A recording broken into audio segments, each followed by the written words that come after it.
Ya, alasan yang tepat adalah kita harus terbuka dengan kondisi yang sebenarnya. Ya, setidaknya kan boleh dilihat dompetnya. Ketika dilihat dompetnya. Selamat menyaksikan dan dukung terus channel Kang Kumis. Semoga bermanfaat. Assalamualaikum warahmatullahi wabarakatuh. Kembali lagi bersama saya Kang Kumis. Pada kesempatan kali ini Kang Kumis kembali bersama sahabat semua, tentunya masih di channel Kang Kumis, channel yang selalu membahas seputar kehidupan rumah tangga, dari masalah percintaan hingga masalah perselingkuhan. Nah, pada kesempatan kali ini Kang Kumis ingin membahas mengenai apa sih perbedaan ketika istri selingkuh dan istri yang tidak selingkuh atau setia. Nah, kini kita akan bahas ya, tentunya adalah demi keharmonisan sahabat semua. Namun sebelum lanjut ke topik, ada salahnya silahkan sahabat semua subscribe, like, dan komen di channel Kang Kumis agar sahabat semua tidak ketinggalan informasi dan juga kabar terbaru di setiap harinya. Hal yang pertama, secara psikologis juga perlu diketahui bahwa di sini banyak perubahan-perubahan yang terjadi pada pasangan kita, ya, ketika pasangan itu memang atau istri diduga melakukan perselingkuhan. Ya, kenapa dia jadi lebih cerewet? Ini yang pertama, lebih banyak omong karena memang situasi psikologisnya itu memang tidak mengalami kestabilan atau ketenangan, karena ada pemikiran yang lebih bisa mengikat pikirannya, yaitu tentang seseorang yang di luar sana, sehingga ia selalu ingin berbicara, bahkan hal-hal yang memang tidak biasanya dibicarakan pun dibicarakan. Hal ini sebetulnya karena juga ada faktor perbedaan jumlah kata yang diucapkan antara pria dan wanita, ya. Itu perbedaannya sangat jauh, ya. Kalau pria secara penelitian itu hanya akan berbicara sebanyak 7.000 kata, ya. Kalau wanita itu bisa mencapai 19 hingga 20.000 kata, bahkan lebih. Ini berdasar ke beberapa penelitian yang sudah dilakukan. Diakibatkan ya, perselingkuhan juga diakibatkan karena adanya kurang tanggapan dari pasangan. Nah, mau tidak mau, apa yang ingin ia katakan pasti harus dikatakan. Ketika tidak, ia akan beralih kepada siapa yang memberi perhatian. Ini juga perlu diperhatikan juga. Jadi perbedaannya adalah kemampuan bicara ini jauh lebih banyak wanita, ya, karena secara kelipatan hampir tiga kali lipatnya, ya. Ini juga perlu dipahami. Jadi di sini wanita butuh perhatian spesial ketika ia sedang berbicara, memang harus ditanggapi. Namun di sisi lain, setelah sepanjang waktu mungkin si suami beraktivitas juga sudah banyak kata yang dikeluarkan di luar sana, sehingga begitu sampai rumah sisanya tinggal sedikit, ya. Perbedaan ketika seorang wanita yang seharian di rumah ini kan berarti hampir utuh, ya, tidak banyak bicara karena tidak ada lawan bicara. Ini perlu dipahami juga buat kita semua, ya. Jadi mendasar kepada itulah kenapa wanita ini jauh lebih banyak bicara. Lalu kemudian ia juga selalu disibukkan oleh pikiran sendiri. Jadi dia tetap ketika sekali saja tidak mendapatkan respon dari suami, ia justru akan mulai menyibukkan diri, semuanya akan serba dipikirkan sendiri. Nah, ketika sudah seperti itu, otomatis kita tidak pernah tahu karena tidak ada curhatan apa yang sedang dipikirkan wanita, ya. Nah, bahayanya adalah ketika pemikiran-pemikiran yang disembunyikan ini justru dikeluarkan kepada pria lain. Maka ketika sekali lagi mendapatkan respon yang jauh lebih baik, maka cinta pun akan beralih. Ini perbedaannya, ya. Jadi intinya di sini memang wanita butuh perhatian spesial dari pria. Nah, ketika itu ia dapatkan, maka semuanya akan terarah, ya. Jadi dia mulai sibuk dengan pikiran sendiri, bisa jadi ia memang mulai sibuk juga memikirkan pria yang di luar sana. Ini tentunya atas perhatian yang didapat sebelumnya. Ini yang kedua. Lalu kemudian yang ketiga, ia juga ingin selalu tahu secara tiba-tiba, ya, apa yang menjadi aktivitas suami. Nah, ini ada dua kemungkinan yang bisa saja terjadi. Kenapa seorang wanita ingin selalu tahu ketika sedang menjalani perselingkuhan? Bisa jadi karena memang dia juga ingin mengecek selama ini sebetulnya suami saya curiga apa tidak tentang perilaku saya yang sedang saya lakukan, ya.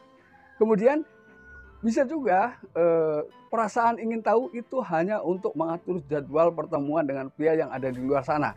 Jadi dia ingin selalu tahu, misalnya ia mau ngapain, berangkat jam berapa, dan pulang jam berapa. Jadi setelah waktu inilah mereka memanfaatkan waktunya itu untuk berkomunikasi dengan pria lain.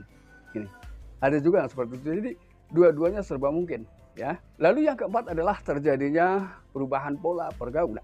Nah, mau tidak mau di sini harus diakui bahwa pergaulan memang secara perlahan, baik secara perlahan maupun cepat ya, pergaulan ini mampu merubah situasi seseorang ya, dari pola pemikiran, dari apa yang disukai oleh teman-teman, ini akan terbawa ya. Secara tidak langsung ia sudah mulai merasa memiliki sebuah komunitas ya. Nah, dengan ia ada di dalamnya, ia merasa bahagia ya. Ini salah satu bentuk pergaulan. Nah, ketika pergaulan itu baik, maka ia akan terbawa baik. Namun sebaliknya, ketika pergaulan itu justru kurang baik terhadap keharmonisan rumah tangga, ia pun akan terbawa ada di dalamnya.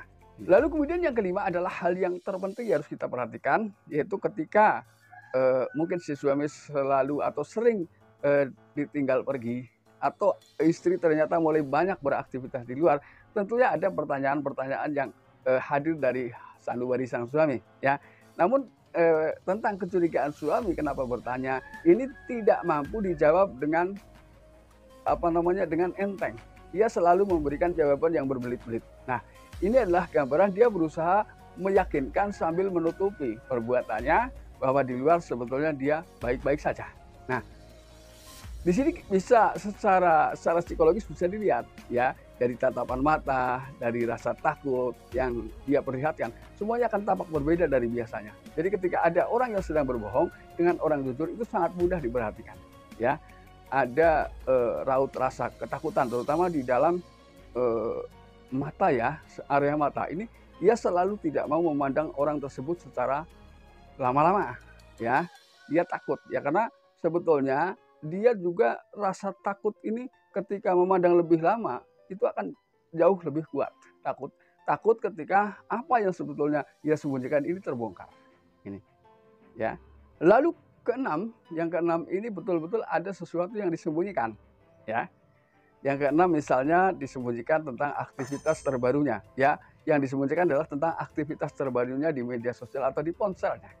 Ini pasti ada yang disembunyikan ya. Ataukah dengan cara ia memang masuk di jejaring sosial khusus yang memang mampu ya untuk membentengi hal tersebut atau untuk menutupinya. Yang kedua, dari sisi dompet pun ia sudah mulai tertutup ya, dengan alasan yang tidak jelas. Bisa jadi karena memang ada yang beralasan bahwa takut suami tahu kalau istri dibilang boros ketika melihat dompet si istri. Namun tentunya sebagai seorang suami juga paham ya, apalagi sekarang serba mahal, ini harus paham. Namun ketika itu menjadi salah satu alasan utama, itu kurang tepat ya. Alasan yang tepat adalah kita harus terbuka dengan kondisi yang sebenarnya ya. Setidaknya kan boleh dilihat dompetnya. Ketika dilihat dompetnya saja melarang, itu menggambarkan ada sesuatu yang disembunyikan. Ada apa di dalam dompet itu selain berbicara masalah uang ini. Mungkinkah ada barang mantan yang masih tersimpan ya. Mungkinkah dompet itu ada kenangan-kenangan yang sulit dilupakan ya. Jadi solusinya ketika memang istri keluar rumah kebetulan nggak bawa dompet, coba cari deh, buka di situ ada apa ya. Karena ada loh seseorang wanita atau bahkan pria sekalipun, ada yang sampai lama itu sulit untuk melupakan sang mantan walaupun seseorang ini sudah berumah tangga. Lalu kemudian yang ketujuh, ia tidak lagi tertarik dengan cinta suami. Jadi walaupun memang si suami mengajak berhubungan misalnya, ia sama sekali dorongan untuk melakukan seksualitas dengan pasangan ini sangat kurang ya. Karena ia sudah merasa bahwa ada sesuatu yang baru yang lebih membuat ia tertarik. Ini. Jadi secara logis siapapun ini sudah manusiawi kalau punya yang baru, yang lama agak diabaikan atau bahkan dilupakan atau bahkan ditinggalkan, ini bukan hal yang aneh ya. Karena merasa bahwa ia sudah menemukan orang yang mampu memberikan segalanya menurutnya. Ini. Padahal itu semuanya bukan janji yang bisa terbukti sampai akhir. Pada kenyataannya sebetulnya sama saja ya. Ketika misalnya seorang selingkuhan yang berlanjut ke jenjang pernikahan, lalu juga pada suatu saat nanti akan mengalami perasaan bosan, jenuh, karena memang masing-masing sudah tahu karakter yang sebenarnya. Ini yang perlu dihindari. Makanya kalau bisa hindarilah perselingkuhan, karena itu adalah kebahagiaan yang semu dan sebetulnya kebahagiaan yang memang tidak hak ya. Ini karena kebahagiaan itu biasanya diselimuti rasa takut juga nih. Nah sahabat, itulah 7 hal yang bisa dibedakan bahwa ada kemungkinan pasangan memang punya selingkuhan di luar sana. Mudah-mudahan ini bermanfaat walaupun ini hanya gambaran semata buat sahabat semua ya. Dan akhir kata, salam harmonis bersama Kang Kumis. Wabillahi taufiq wal hidayah. Assalamualaikum warahmatullahi wabarakatuh.